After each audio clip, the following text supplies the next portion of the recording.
Hare Krishna, Shri Chaitanya Charitamrita, Madhya Lila, chapter 22, text 153. लोभे ब्रजवासिर भावे करे अनुगति शास्त्र युक्ति नाही माने रागानुगार प्रकृति. If one follows in the footsteps of the inhabitants of Vrindavan out of such transcendental covetousness, he does not care for the injunctions or reasonings of Shastra. That is the way of spontaneous love. Purport. Srila Bhaktisiddhanta Saraswati Thakur says that a devotee is attracted by the service of the inhabitants of Vrindavan, namely the cowherd men, Maharaj Nand, Mother Jashoda, Radharani, the gopis and the cows and the calves. An advanced devotee is attracted by the service rendered by an eternal servitor of the Lord. This attraction is called spontaneous attraction.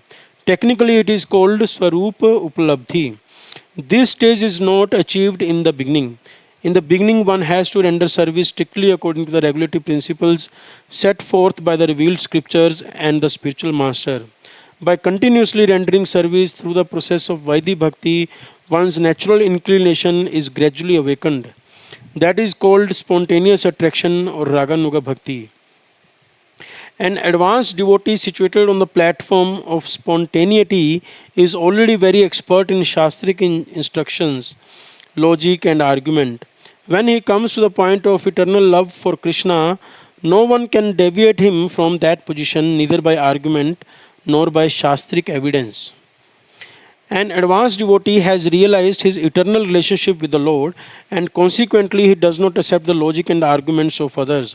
Such an advanced devotee has nothing to do with the Sahajiyas who manufacture their own way and commit sins by indulging in illicit sex, intoxication, and gambling, if not meat eating.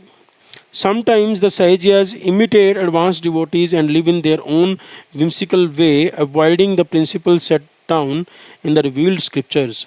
Unless one follows the six Goswamis Shri Rup, Sanatan, Raghunath Bhatt, Shri Jeev Gopal Bhatt and Raghunath Das, one cannot be a bona fide spontaneous lover of Krishna. In this connection, Srila Narottam Das Thakur says, Rupa Raghunath Pade Hoi Beakuti Kabe Ham Bhuja Base Yugal Piriti. This Sahaja's understanding of the love affairs between Radha and Krishna is not bona fide because they do not follow the principles laid down by the six Goswamis. Their illicit connection and their imitation of the dress of Rup Goswami, as well as their avoidance of the prescribed methods of revealed scriptures, will lead them to the lowest regions of hell. These imitative Sahajiyas are cheated and unfortunate. They are not equal to the advanced devotees Paramhamsas. Debauchees and Paramhamsas are not on the same level. Hare Krishna.